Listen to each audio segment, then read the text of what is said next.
Hello everyone, I'm Brian. Today I'm reacting to Recognize Divine Grace, Swami Anubhavananda. So anyways, I recognize Divine Grace. I'm not exactly sure what it means, but let's go ahead and get started. Let's go ahead and get started. That sounded weird. More than where we are, what is important is wherever we are, how we are. More than what we get in our life. More than that, with whatever we get in life, how do we interact with that? And this change in our attitude is called technically as prasada buddhi. Prasada buddhi means what? Like yesterday I gave an example. When we go to the temple and pray to the Lord and we get some prasad. So when we get prasad, we feel blessed. The prasada buddhi means whatever comes in our life, whatever happens in our life, we have to take it as the divine grace. When we take it as a divine grace, then our reaction will be different. But if we take it as a curse, oh, God has punished me, God has got better things to do than punishing us. Therefore, what is important is how do we take life as it comes to us. This is prasada buddhi. Therefore, prasade, by this attitude towards life, sarva dukkhanam hanihi upajayate. All our miseries become diluted. How? See, you must have seen it is plenty available on internet. When we look at someone who is richer than us, we will feel very low. But when we look at somebody who is poorer than us, we will feel blessed. Therefore, when it is said we should have humility, humility is not walking with the head up and thinking I am someone superior. But whatever we have is the divine grace, and that is what we deserve. Therefore, prasade sarva dukkhanam hani upajayate. We should never compare with anybody. now that now that I can agree with. But it's interesting, the last portion he said, it seems like we should accept the things that we are dealt in life. Again, I wouldn't necessarily disagree with that, but I would say that if you can make change, but do it for the betterment. Don't let other people suffer. If you're gonna, don't let other people suffer for your benefit, your betterment. So don't put someone down to raise yourself up. And I think most people here would say yes, obviously, but I want to make sure I say that. So again, it's not necessarily just to accept the fate that you've been dealt. Make changes. I would say make changes where you can, but understand that these are the situations that you're in. I 100% agree with accepting the hand that you're dealt, but I also 100% agree that make changes where you can, improve where you can, and don't be afraid to try, even if you fail and fail and fail. But look, just as long as you accept your fate and that you try to change it and couldn't, you still accept the fate, meaning that you don't have resentment over it because you try to change it and it didn't work out, now you hate it or something like that. That's the biggest thing, is to do things in life and not have resentment over the things that you've done in life for other people. That, I think, very much so. What we are unique, no comparison. Then what will happen? Mind will remain prasanna chetaso. Mind will remain ever cheerful. Therefore, our happy mantra is what? Living at zero complaint level. No complaints about anything or anybody on any issue in life. Therefore, prasanna chetasahayashu buddhi pariavatisthate. Such a cheerful and happy person alone can think of God. A person who is all the time frustrated, he will go before the God and tell him his frustration. He will never think about God. Therefore, It is essential that how do we interact with the world that determines the quality of a spiritual seeker. A spiritual seeker is never frustrated, never depressed, never dejected. See, you are listening to Bhagavad Gita, you have heard earlier also. You have lost your right to be miserable. No, you can't become miserable. If you become miserable, others will say, yes, he studied Gita, na? Therefore he is miserable. You will become super miserable. See, in one Upanishad, a story comes. And Naradji is frustrated. Could you imagine? Naradji was frustrated. And when he was going, he came across Sanat Kumarji, the four brothers. And they asked him, Naradji, what happened to you? You are a devotee of the Lord. And how come you are moving with your head hanging down? This doesn't suit to a devotee. A devotee is always cheerful and happy. How come? What happened to you? Have you not studied? That was the question. He says, study?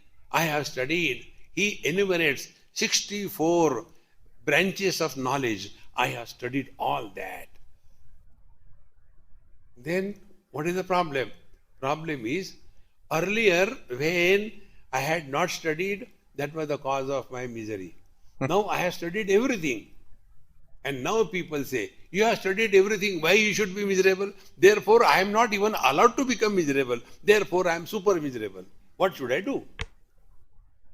Then he is told by the teacher, look here, unless you are abiding in your divine self, you can never be happy in life. Therefore, what is the technique of abiding in the self? What is the instrument with which we merge in the divine? Now, this principle, catch it perfectly. You don't have to do any struggle in life. See?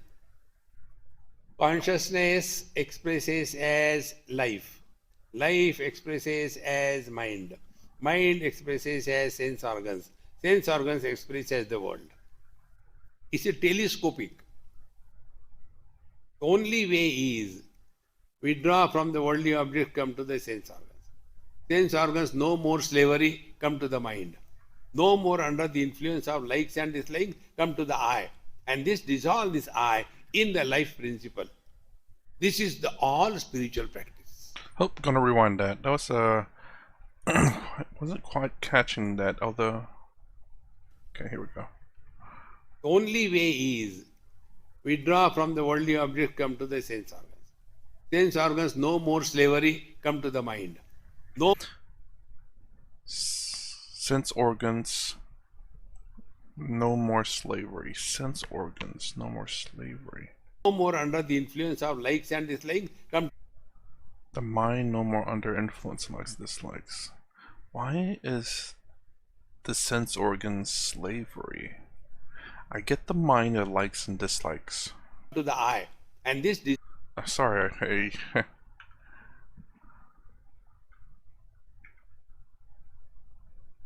mind. No more under the influence of likes and dislikes, come to the I. And this dissolve this I in the life principle. This is the all spiritual practice. Okay, I don't get the first part about the sense organs and slavery. I get the likes and dislikes, the mind, because your mind is all about when you think. I guess the first thing I thought of likes and dislikes was like people liking you or liking your stuff, the like button. But but it's more than just that. It's everything that's like and dislike. What your body likes, what you like other people to think of you, what you like people to like about you, and what you think people dislikes about you. You know, all that matters to you, but it shouldn't.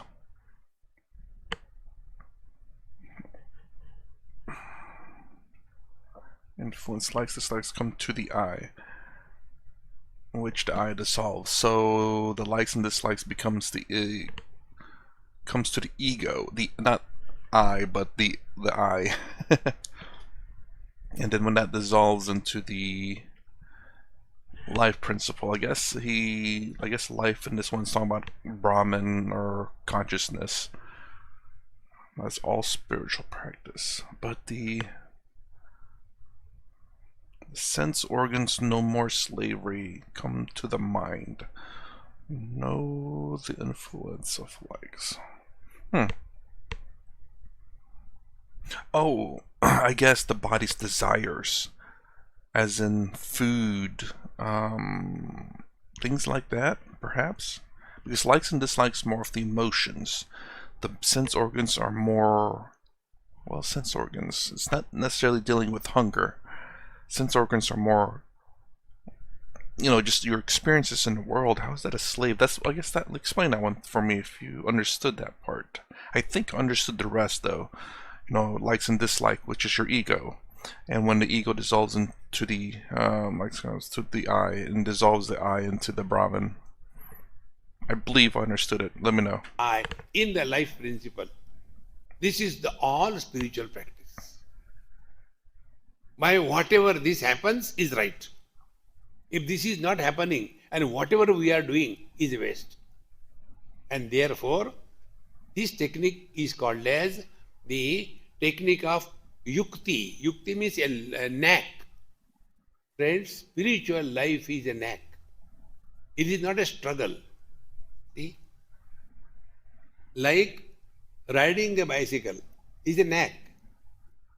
There are some people, they just can't ride. Now, why you can't ride? No, I tried my best, but somehow I can't make the balance. Now, how can you teach a balance to a person? You cannot teach a balance. You have to gain it. See? Therefore, it is a knack. Similarly, swimming is a knack. Excuse me, sorry. It's really strange that I guess the Google translation is not quite getting it. Not an act, but like a knack. I don't know if is that something that's used in India. That's kind of interesting. It's a word used over here in the United States, but it's not. I don't think it's commonly used anymore. It's a skill. I think that's a decent translation, just in case. I don't know if anyone understood that word or not. And I have an understanding of it. I just don't know how to translate it properly. A knack. It's like something that you can do. I think that's the best translation. Something that you can do. A knack. Not everyone can ride a bike, but you can ride a bike. Hey, that's something that's a knack for you. I believe, again. Obviously Google, but, if I can throw it out there. So, nasti buddhi ayuktasya. He who does not have this knack, he will never understand. Then what is the reason of not having the knack? Be attentive. We don't have the knack because we are preoccupied with so many things in our life. We are not available to ourselves and therefore we suffer. See friends, whole spiritual practice is a process of undoing and unbecoming. We don't have to become divine. We are divine. Only what we have mistaken, this wrong notion has to be removed. Nasti buddhi ayuktasya. Nacha yuktasya bhavana. Okay, if you are not able to understand, never mind. Do the bhavana. Friends, Bhagwan Ramakrishna Paramahamsa, his whole sadhana was bhavana pradhan. Bhavana means what? He is all the time intoxicated. The Lord is with me. Every moment he is with me. And therefore, when he will see something, he will get into samadhi. He used to like Rashagulla. The reason was, whenever he will see anything, hear anything, he will end up in samadhi. Just to protect himself from getting into the samadhi, he was holding on to something in this world. See the greatness. Ours is the ulta chakra. Therefore, bhavana is important. Now, what is bhavana? We are all doing this bhavana. Our bhavana is, I am very good. People should say, I am very good. But we only do this bhavana. See? Then our bhavana is, I am very intelligent. I am very nice. I am very sincere. This is nothing but bhavana. Now do the same bhavana. I am care of Bhagavan. Bhagavan takes care of me. So far he has taken care. He will take care hereafter also. See, friends, when we are thus reminded of divine grace at every moment, then we will be able to recognize that. Let's listen to that last part. When we are thus reminded of Divine divine grace at grace. every moment, then we will be able to recognize that. When we are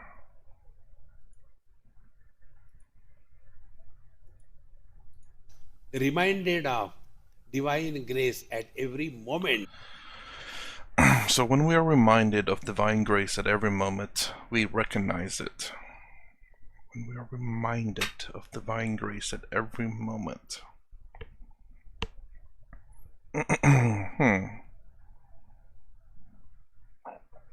I do wonder though about this. If we, it's kind of like I'm trying to formulate this in my mind right now. You look at the little I, the ego. The reason why we identify with the ego is because it is something that we live with every day.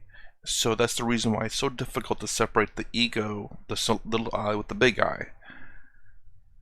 And I do wonder, if you live every day of your life as the big I and not the little I guess you would not be able to recognize the divine because that is the norm for you. Would that be correct to say?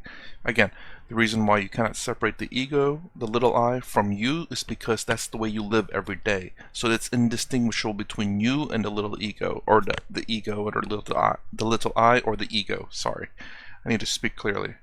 But when you live divinely, then you cannot separate yourself from the big I, Brahman, Atman. And then would you not be able then to recognize the divine, but you can recognize the ego? Yes, because you living the divine every day would mean that's the norm for you. But then you'll be able to recognize the ego very easily because that is something different from you. It's very easy to recognize something that's different from you than there is something that's similar to you. So again, I'm just repeating myself here.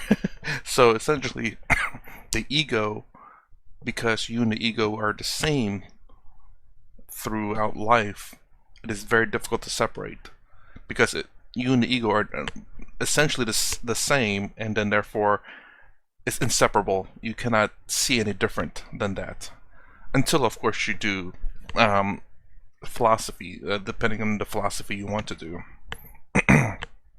But is that what I'm getting at here? Is that what what I'm trying to understand here is the fact that when I'm just repeating myself again.